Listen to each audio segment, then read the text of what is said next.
Welcome to All Things Chiropractic.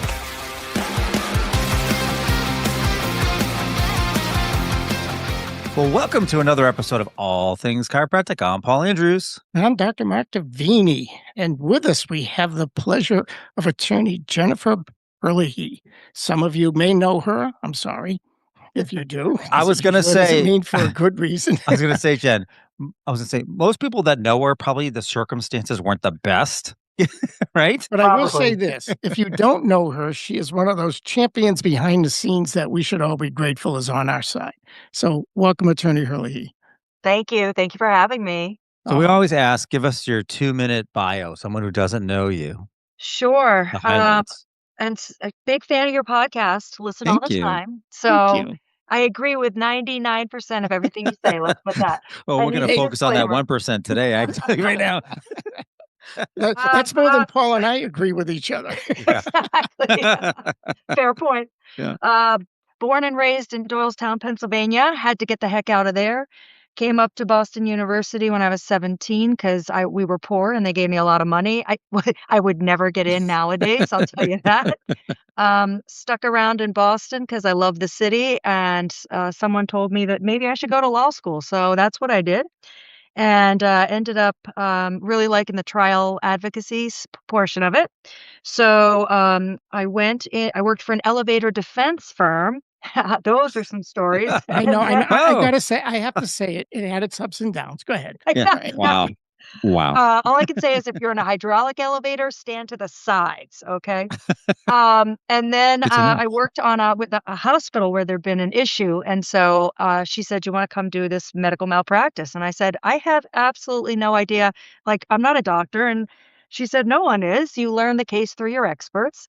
And how interesting. And my mother was an LPN for 42 years, which should explain a lot to you, Dr. Davini and Paul, who know me, because they eat their young, and they do, nurses. So that's why I did the defense side, and love doing the civil trial stuff. And also, there's a board component that most insurance companies help you out with an endorsement on that. And I've been doing that work for a really long time. I don't like the work because I don't have as much I can't really affect the outcome as much as I can in a jury trial, but it's super interesting work, and obviously that's how a lot of people unfortunately might know me. But, you know, we always say it too, right? I mean, unfortunately, the board is whether or not it violated the reg or the law, and it doesn't matter, and nothing else matters. But then with malpractice, it's simply whether you did or did not do it. So there's a lot more grace there. I feel anyway. Whenever I'm working with you, I agree. Malpractice is way more defensible. Yeah, I like grace. Well, it's just money. It's not your Yeah. it's not your licensure and reputation, which is Yeah, so exactly. well. Yeah. But you chose to work with chiropractors also. So I know you work with all the health professionals when it comes to malpractice itself and defense instead of plaintiff work, which is great for us and bad for everyone else. But why chiropractic? Yeah, so it's really even more of a niche than even medical malpractice. And I was just lucky enough, my mentor, Sig Adler, already had an established relationship with NCMIC, which is or was certainly at the time one of the biggest chiropractic insurers. So I got to meet their great staff, and then I was added to the panel. So I kind of like got born into it, if you will, through the family.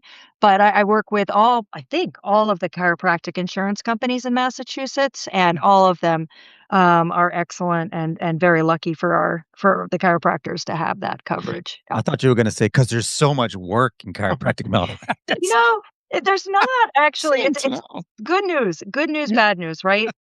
Oh, when I started 25 years ago, it was a lot more smaller cases. It was rib fracture. It was burns. It was the CA's made a mistake or something like that.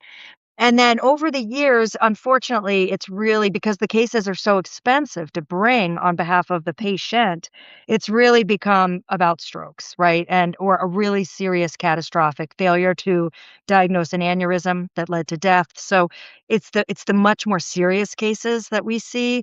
And the board has really also transitioned away from what we were saying about, relying on IMEs and overutilizations and one person's opinion over another. I think one year I opened, and I'm not joking, it was something like 60 cases or 70 cases in 1 year. I remember that time. You It remember was that like, year? Wow. oh, Yeah. I mean, we were bored to death, you know? Bored We to were. death. And now Yeah. it's probably, Name names, Jen. Name yeah, names. I'm oh, just kidding. yeah, the list I I already have. know them. Oh, Never can mind. we talk? Are you allowed to curse on this podcast? Because the Yeah. title of my book Yeah, go ahead. is gonna be Making Chicken Salad Out of Chicken S.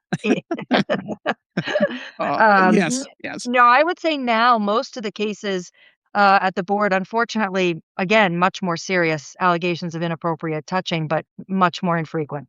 So, And we see that even across the country. I mean, it's not just I'm Massachusetts. sorry, Uh, yeah, and Rhode Island, yeah, you're Rhode right, Island, New nationwide. Hampshire, Vermont. I mean, but even other cases across the state. I mean, it's Sure. just board has become the touchy-feely of complaints, really. Yeah, I'm only licensed in Rhode Island and Mass, but even my firm, Connecticut, New Hampshire, all New England, like you said, and I talk to colleagues nationwide through my network, and they're seeing the same thing. But But you know, Cross I still go to a profession. chiropractor. Do you Yeah. want that part? yes. Yeah. It's across Give her a shout out. professions too, when we Right, you did that have to. I mean, my episode. god, I've seen the bags you lug around. Yeah. Right. So true. And now add shoveling to anyone that's Oh, yeah. suffering through this. So That's for sure, that's for sure. What's interesting too is that a lot of people might have a whole different perception of trials. Mm. Because you watch on TV and it seems like everything happens in an hour, and then I think some of my personal experiences with you and others was like, "Oh my god, this is all hurry up and wait," you know? So, sure. give us a little insight into your feelings about trials. Um, okay. They're terrifying. So Yeah. Wait I a can minute. talk a big You're gonna game. be defending me, and I wanna hear that from you. Well, I'm Scottish background, you're gonna get the truth. So, Oh, I mean, nice. the good news is the best you can hope for is a really good jury and that's gonna just listen, and then it relies upon the excellent experts I have. But, my most recent trial was a month long, and, it was actually it's the prep work, right? It's the making sure you have the top experts and your client is so prepared so that when you go in front of them, you've done the best job you can, and that the jury generally, we don't try cases unless I should be trying it, right? Mhm. I have excellent experts and, we feel like it's defensible and we think a jury's gonna agree with us, but you just never know. But yeah, terrifying, I guess. I'm well prepared is really better, the better word than terrifying, but, Where depending in on law some of the school do cases. they give you the crystal ball? They're exactly right. I'm Is a it lawyer, not a true magician. is That's it the That's other true right. that difference. you don't ask questions in trial that you don't know the answer to? Is that Unless you are either really, really good or really, really bad. Because you should never when I ask questions, I know the answer because I have a transcript from another state or something like that.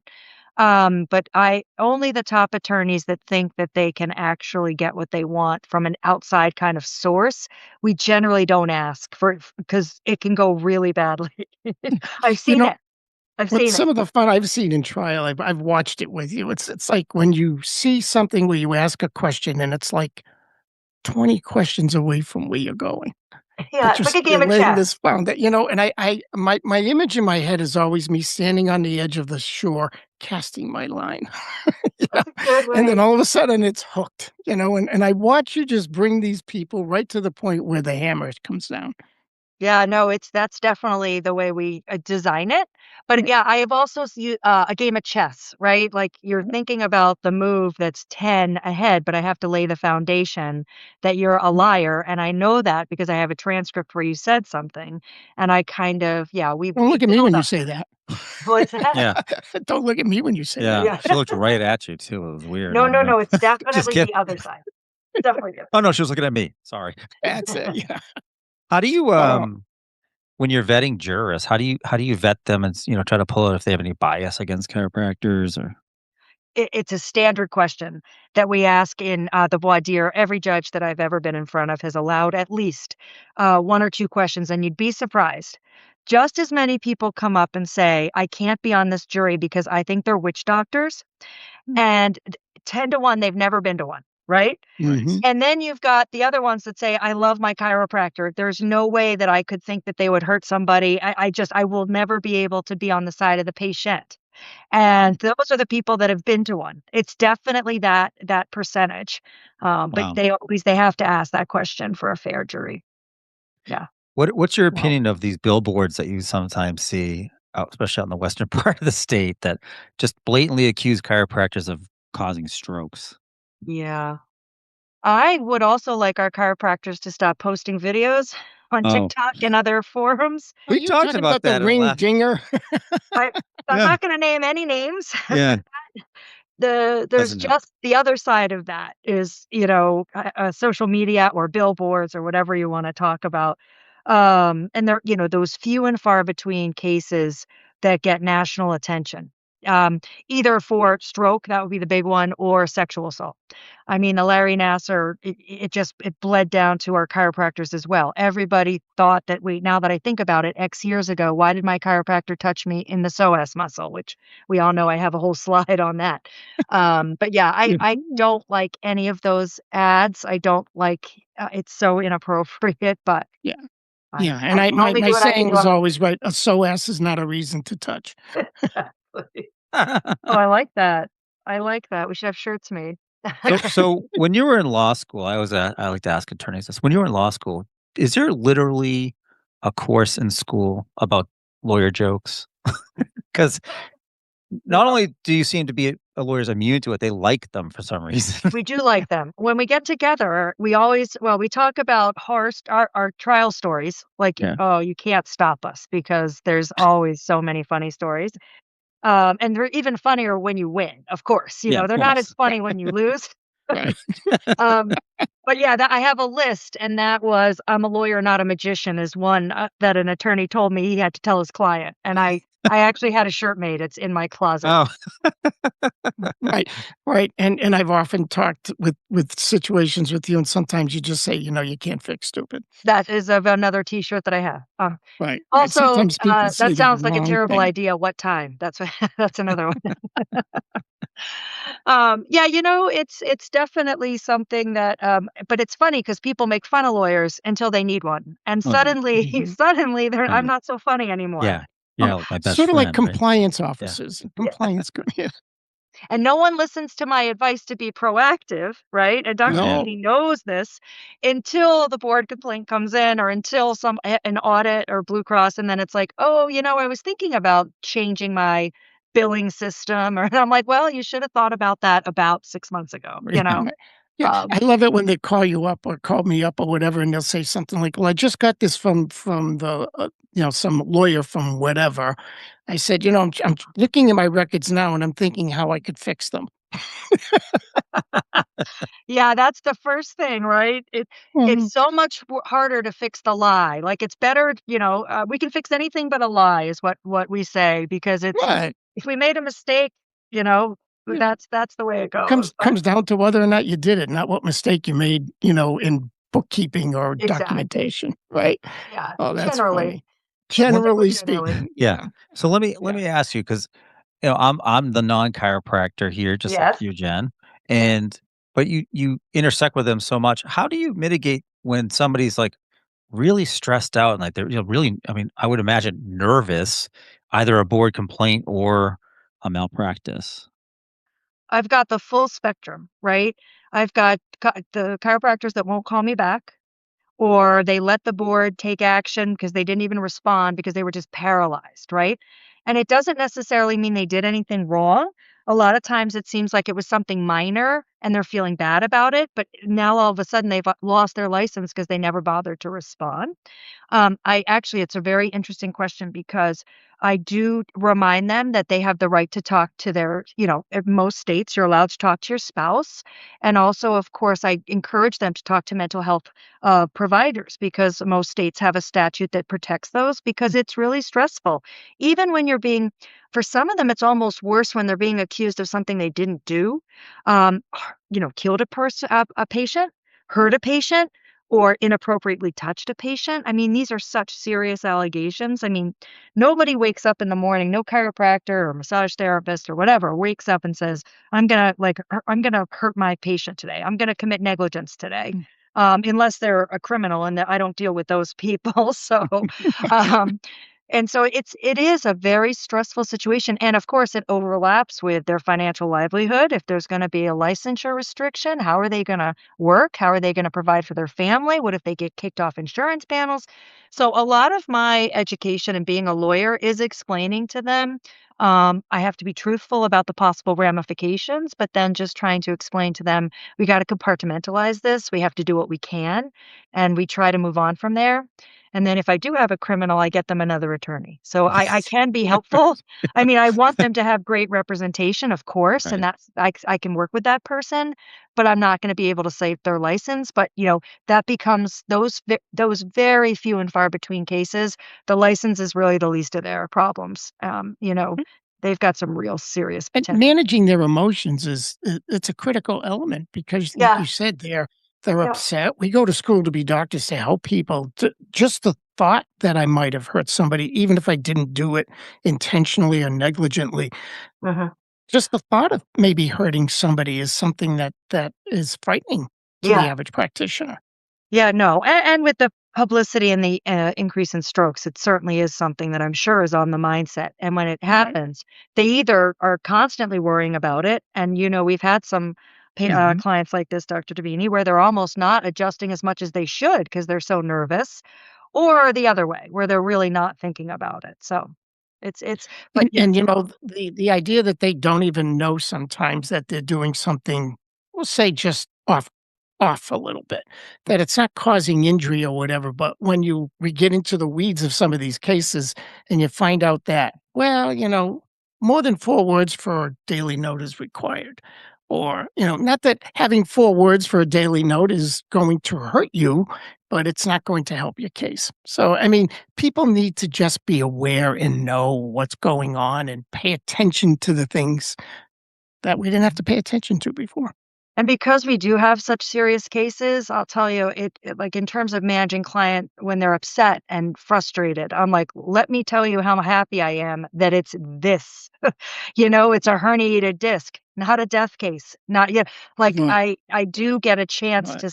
to put it a little bit into perspective, but I'm not going to be able to, and I won't take away. There is going to be some either embarrassment. They don't wanna and they shouldn't talk with anyone, of course, but they're kind of embarrassed they've been sued at all.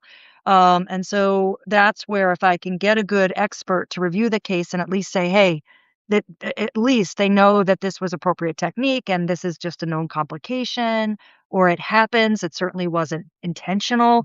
Like, it'll give them a little bit of solace. So I guess that's another way that I try to manage their Mhm. anxiety and concerns. And, it as someone who's done the expert work, when you go through a case and if your belief is really that they didn't do anything wrong, once you tell them that, you just see their shoulders come down. Mhm. I believe as an expert that you didn't do anything wrong. Right. And then their shoulders come down, so it's just an interesting process for sure. You know So, what's really is on my mind? When you helped us do that, both the mock malpractice trial and the Mm, mock board hearing, mm. we still get people that are like that attended that were like, "This was the best. This was so much," Huh. you know, Well, it's just like reality, right? I mean, what I do like, and I do a lot of presentations, I have the benefit with transcripts and things like that and the stuff that's publicly available. We can actually show them real cases. And boy, does that it hits home for a lot of people to see how, for example, just changing a note that you think you're improving it, how it can be turned against you. And boy, if I scared one person straight, that will make me very happy. you're a benefit to the chiropractic profession, especially when it comes to these board complaints, because being on a board, I have had attorneys represent who have no clue how board proceedings work. They're Yes. either criminal or Yep. maybe they're corporate and they're just, doing this as a favor. I've seen it, and And I sometimes can't. they actually hang the licensee yeah, out a little the bit. tax attorney shows up at the board hearing. Yeah, yeah. It's Yeah, it's it's not good, you know? Now I've what seen about it, I can't unfix it. That's what that's I right, tell them. that's right. how about how successful is a client of yours when you're prepping them, let's say, for a deposition? And then how, to me, depositions would be really, really stressful to go under. Like that's a pretty big microscope. Yeah, with an attorney who generally does this type of work, so they're usually excellent, and they'll have had an expert tell them what questions to ask. So depositions are definitely very stressful, and we prepare as best we can, assuming, okay, these are the general questions, these are the specific questions, and there's going to be 10 or so that I can't even guess, and they're going to be good. So we just again tell them, be honest, be yourself. Except actually one surgeon, I told him to be anybody but himself because he was such an arrogant ass. But, and I mean, that's one out in 26 years, Oh, yeah, one. that was Doctor, what? No, I was kidding. Oh, trust me. Trust me, if an Yeah. attorney hears this, they'll know who I'm talking about, Yeah, here's the number one instruction, right? Just answer the question. right? No As more. few words as No possible. more. Yeah, exactly, actually. But the problem with chiropractors or everyone is that they're used to educating, so they want to help. They want to explain because that's all they do all day, and that's not, this person is suing you. So you've gotta listen to me and just just answer the question. Exactly. There's Exactly. two narratives, and 12 people are gonna decide which one to believe, right? Yeah, exactly. Yeah. Oh my Can, god. can depositions be more than just questions? I mean, can they be statements that they're trying to pull information out? They'll phrase their question in a way to get the doctor to give an answer they want, right? But then at trial, they've got that answer that they can utilize because it's under oath and it's testimony, and if you don't say it again, they can impeach you with it. So they're very the attorneys that represent the patients are all very, generally very good. And that's what it's used for And trial. a lot of clients don't make that connection that what you say in a deposition can easily come back out in trial. Mhm. So they think they're gonna change their story in trial, and that's when I've seen you on the other side just nail them. Yeah. "No, but didn't you The big say in your smile. deposition?" And then you pull the It's transcript out. it's hella awkward, when it's happening. It's very infrequent that it happens to my clients, Right. but, like, I just circus music starts playing in my head, and I've been trained to just keep it dun dun dun dun dun dun dun. You just keep that demeanor like, "Yeah, of course I was expecting this. Of course I was expecting this impeachment." Yeah, Right. what he said. I think it was Abe Lincoln. They said, like, when it was getting worse, he would, just, like, try to take attention away from whatever's happening. I'm just like, "Yeah, of course he said that." And meanwhile, I'm going, "Oh god, this Now what? Are you friends with a lot of the attorneys on the other side of the table? So it's so funny. In the beginning, when I started, one of them Yeah. called me annoying, and he knows who he is, and he was probably right. I'm not suggesting otherwise, but, like, I was so, like, much more adversarial, right? And then in the 26 years, it's the same people, and in some states, it's even smaller bar than others. And what ends up happening is you definitely just have more of a respect. Like, they're advocating, they have an expert that has told them that my doctor made a mistake, right? And caused injury to a patient. So, of course, they're going to be coming at it from a different angle than I am. And guess what? There are cases that I need to resolve, and I'm happy to resolve, right? That's what insurance is for if it's necessary. So now, I mean, I've gone golfing with a couple over the years, very few, and I'm just terrible, by the way, but, it's Hey, you're definitely more Scottish, you said. You have to be good at it, don't you? it's definitely more of a respect just because they're just doing their best job for the patient. There's also ones that I detest, and Yeah. I mean, I've almost gotten into fisticuffs with a few, and then you just decide, "Okay, we'll just go to court and let the judge make a decision on this stuff." So, it's kinda nice that I have a neutral, if it comes to that, but I for the don't most know. part, they're pretty good. If I'm And the client, Jen, I would be really psyched that my attorney, you, was going almost to fisticuffs for me. I'd be like, "Yeah, No, that's that's not a right." good day. That's not a Not a good good day. day. Emotionally, I feel good about it. Oh, that's wonderful. Actually, it was more an expert that I was almost got into a fight with, but, um, it is very Plaintiff expert. yes. At depositions, you don't have a judge there to, to sort of to be a neutral, so I mean, you've gotten to the point where you have to air quote the expert that's in the room. You're like, I "Expert?" have there's some dialogue that's somewhere. I just asked a doctor, just a couple days ago if he was just having trouble with basic math, and Ooh. then he knew how much he testified he'd made in 1 year, and he'd done the same amount of work for about 20 years. So I just asked him to take the number and multiply it by 20, and he just couldn't do it. And that's when the other attorney for the other side took a break and I had to bet. step out of the room and chastised me. So that is, I thought it Do was you a weird always get question. those Give breaks them a though? calculator. That's all. Just This give is, them a I had a cal. calculator. Yeah. Yeah. He But just it's didn't like want to give I me the think of number. sports, right? Sometimes a well-placed timeout is helpful, but do you always get those breaks if you ask for them? In a deposition, I have much more flexibility. At trial, it's up to the court. Yeah. And So and You know what guess I what? love about trial, though, and I don't know if you feel the same way, but unlike a lot of different things where there's always gray, what's nice about a trial is you win or you lose. Hmm. It's an outcome that only has basically 2 variations. We're gonna It's win true. or we're Yep. gonna lose. Yep. And that you know, piques my competitive spirit more than anything else. I don't like draws. You know, I don't like, no giving a trophy just for participation, so It's I know what you're saying. I mean, it is a jury verdict slipped. Did Dr. Smith, was he negligent in his chiropractic care? Yes or no? That, and then did he cause the injury? Yes or no? And then how much? That's what every trial breaks down to. Right, Yeah. and that kinda makes trial work so much different than a lot of other types of decision-making processes. Well, most legal work is negotiation, right? Everything Mhm. can be negotiated. That was one of my friends who does real estate transactional work.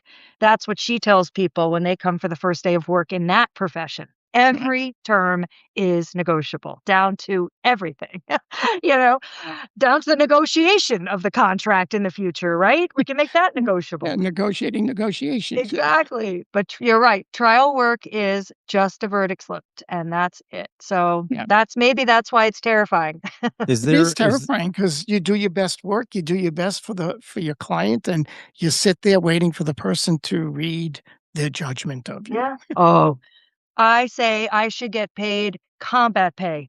The worst time is sitting waiting for them, well, when they're in the jury and when there's a verdict, and every courthouse is different. Knock on the door, bell rings, light switch goes off, and it's like, "Ugh." Yeah. You like bringing them, and sometimes the judge is like, "We're at lunch. We'll get them at after X," and you're like, "I'm dying every second of this day." You want me to eat something and then come back and go through that?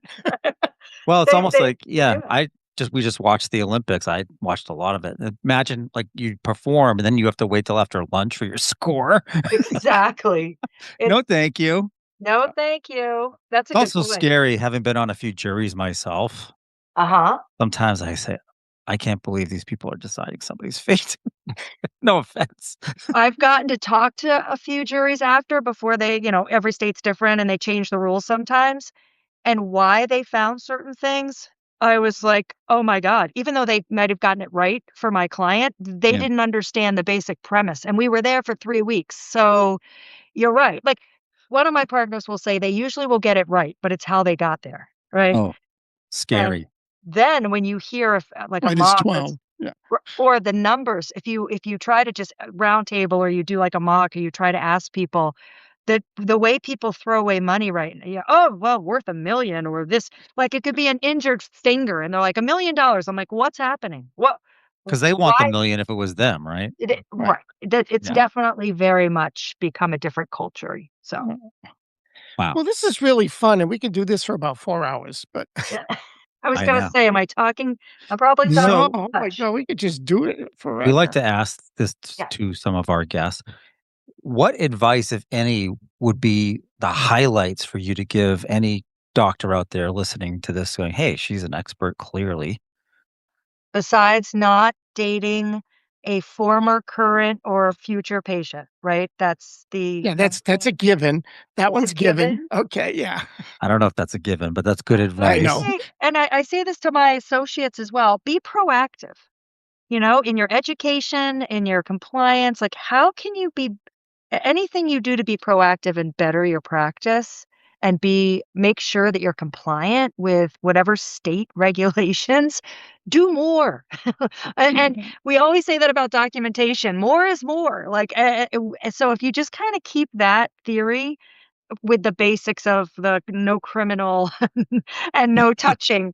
I mean, really, just in your everyday practice, everyone thinks that you're doing just fine. You're probably a great practitioner and you're helping people, so you don't think about when something goes wrong. So just making sure that you are proactive in everything, education, compliance, regulation, then it just protects you. Sometimes these petty board complaints will come in.